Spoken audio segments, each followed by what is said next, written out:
Assalomu alaykum hurmatli do'stlar. Bugun RNKli viruslardan togavirus va matonavirus haqida gaplashamiz.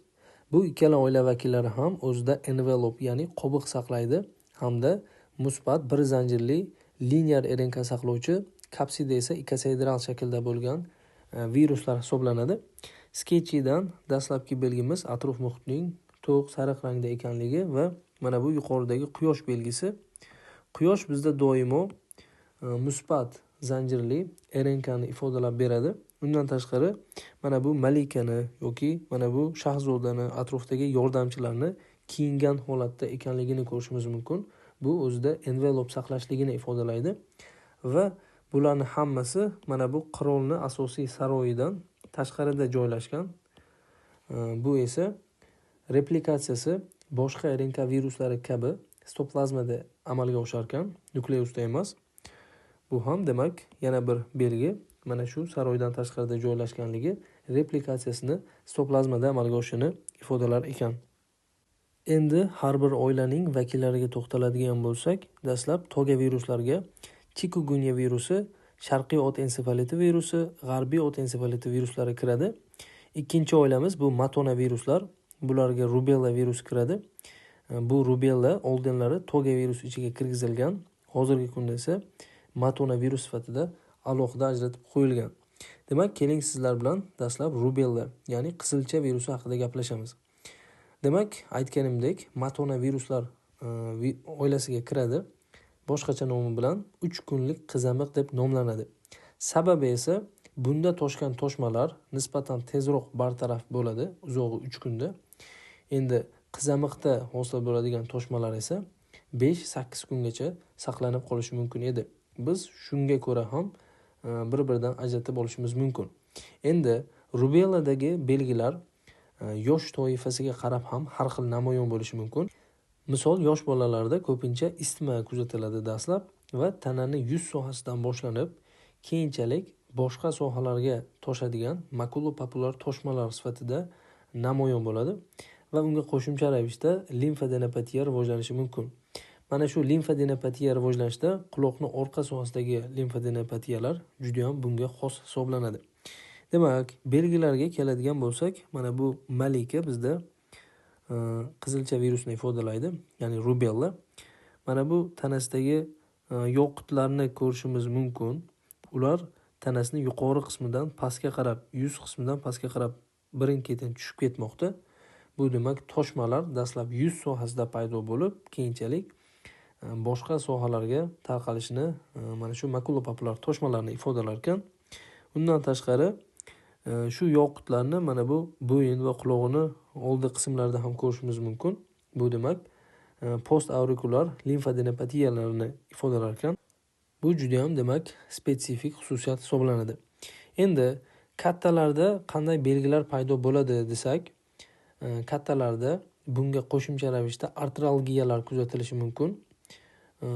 Demak, bo'g'imlarda og'riqlar bilan namoyon bo'lishi mumkin ekan. Endi rubella torch infeksiyasi tarkibiga kiradi, ya'ni homilador ayoldan bolasiga o'tishi natijasida congenital rubellaga olib kelishi mumkin va buni quyidagi 3 ta simptomlar triadasi bilan biz ko'rishimiz mumkin bo'ladi. Buni ifodalashda mana bu pastdagi bolakayga e'tibor beramiz. Bunda mana bu taxtachada karlik, katarakta va ochiq arterial yo'l deb ko'rsatib qo'yilgan. Bu demak congenital rubellani triadasi, klassik triada. Dastlab ko'rlik, ya'ni karlik quloqda, ikkinchisi ko'zda katarakta kuzatilishi mumkin, uchinchisi patent ductus arteriosus, ya'ni ochiq arterial yo'l kuzatilishi mumkin. Yana kuzatilishi mumkin bo'lgan belgilardan biri bu blueberry muffin rush ko'rinishi. O'zi odatda mana shu homiladorlik vaqtida, homiladorlikning erta bosqichlarida terida ham qon hujayralari hosil bo'lishi mumkin. Keyinchalik kechki bosqichlarga borganda shu teri funksiyasi yo'qoladi. Endi agar bola rubella virusiga chalinadigan bo'lsa, chaqaloqlarda bu teri funksiyasi saqlanib qoladi, ya'ni yo'qolib ketmaydi. Ya'ni tug'ilgandan keyin ham teri qon hujayralarini ishlab chiqarishi natijasida mana shu funksiyasi davom etishi natijasida blueberry muffin rush ko'rinishini olib keladi. Demak, ushbu slaydimizda ko'rishimiz mumkin blueberry muffin rash ko'rinishini. Bu demak teridagi qon ishlab chiqaruvchi hujayralarni saqlanib qolishi natijasida mana shu rubella virusida tug'ma rubellaga chalingan bolakaylarda uchrashi mumkin ekan. Undan tashqari congenital sitomegalovirus tomonidan ham mana shunday toshmalar paydo bo'lishi mumkin ekan. Endi sketchimizda mana shu bolakayga e'tibor bersak, u quloqini yopib turmoqda, ko'zlari yumilgan holatda va sariq holatda turganligini ko'rishimiz mumkin. Demak, jigar zararlanishi natijasida sariqlikka ham sababchi bo'ladi. Yana demak, mana shu malika dastlab yuzdan boshlanib pastga tarqaluvchi toshmalarni va quloqning orqa sohasidagi limfadenopatiyalarni ifodaladi. Undan tashqari biz bilishimiz kerak, tarqalish yo'li respirator zarrachalar orqali. Shuning uchun ham mana bu ikkita xizmatkor barg bilan yelpib turibdi va unda suvlar, mayda suv zarrachalari tarqalmoqda malika tomonga. Bu demak yuqishini ifodalar ekan, respirator zarrachalar orqali yuqib qolar ekan. Endi mana shu xizmatkorlarni oyoqlariga e'tibor beramiz. Ular ikkitasi ham tizzasi bilan o'tiribdi va unda og'riq kuzatilmoqda. Demak, kattalarda qo'shimcha ravishda artritlar, artralgiyalar kuzatilishi mumkin ekan. Endi ushbu virusni davolashda biz nimalardan foydalanamiz? Davolashda maxsus dori yo'q. Shuning uchun ham vaksina olish kerak bo'ladi. MMR vaksinasi. Bu demak 3 ta virusga qarshi vaksina. 2 ta M va 1 ta R. Bu demak measles, mumps hamda rubella hisoblanadi. Ya'ni qizamiq, tepki va qizilcha viruslariga qarshi tirik kuchsizlantirilgan vaksina faqat sog'lom odamlarga qilinadi. Immuniteti past odamlarga va homiladorlarga qilinmaydi. OIDSga chalingan, immuniteti sust odamlarga qilinishi mumkin. Faqatgina sedator hujayralar soni 200 tadan baland bo'lishi kerak. Shuning uchun ham buni eslab qolishda biz mana bu belgilardan foydalanamiz. Demak 3 ta o'yinchoq turibdi va mana bu o'yinchoqda shpris ko'rsatilgan. Mana bu homilador ayoldan o'rtadagi o'yinchoq to'sib turibdi. Demak, homilador ayollarga qilish tavsiya qilinmaydi. Undan tashqari sedator hujayralar soni 200 tadan ko'p bo'lganlarga tavsiya qilinar ekan. Endi mana bu odamga ham e'tibor bersak, u chiptalarni mayda bo'laklarga bo'lmoqdan mana shu joyda turib olib, bu xuddi pikonaviruslar kabi uzun proteinlar sintez qilinishini va keyinchalik mana shu proteinlarni proteazalar yordamida mayda funksional proteinlarga parchalab tashlashligini ifodalar ekan. Endi ikkinchi oila, ya'ni toga viruslar haqida gaplashib o'tsak, bularga chikungunya virusi, sharqiy ot ensefaliti, g'arbiy ot ensefaliti viruslari kiradi. Birinchi virusimiz chikungunya. Demak, bu virusimiz xuddi dengue virus kabi Aedes mosquito chaqishi orqali, chivin chaqishi orqali yuqib, koinfeksiya holati ham kuzatilishi mumkin. Ya'ni ikkita virus odamga bir vaqtda yuqib qolish natijasida mana shu koinfeksiya kuzatilishi mumkin. Demak, buni eslab qolishda mana bu shahzodaga e'tibor beramiz. Unda mana bu chivinlarni ko'rishimiz mumkin. Demak, chivinlar orqali yuqar ekan. Mana shu chikungunyada kelib chiqadigan simptomlar juda ham o'xshash bo'ladi dengue virusidagi simptomlar bilan.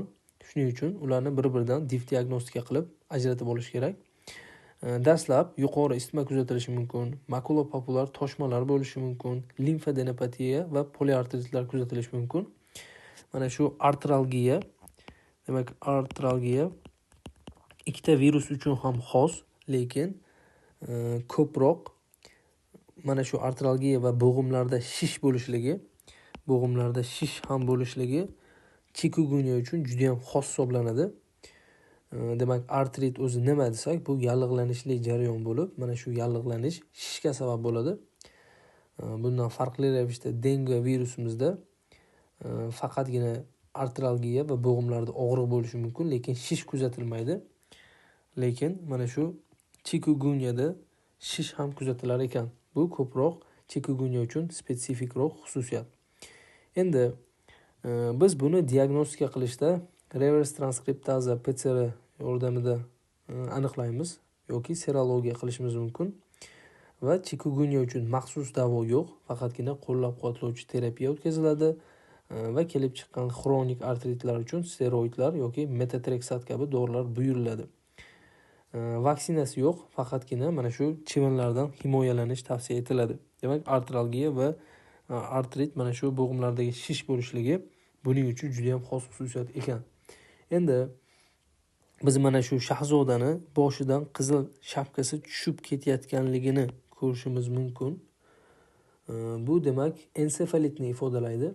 Demak, 3 ta virus, g'arbiy ot ensefaliti, sharqiy ot ensefaliti, Venezuela virusi arba viruslar ichiga kirib, demak, mana shu chivinlar orqali yuqishi, ya'ni mana bu joydagi chivinlar bularga ham tegishli va ensefalitga sababchi bo'lishi mumkin ekan.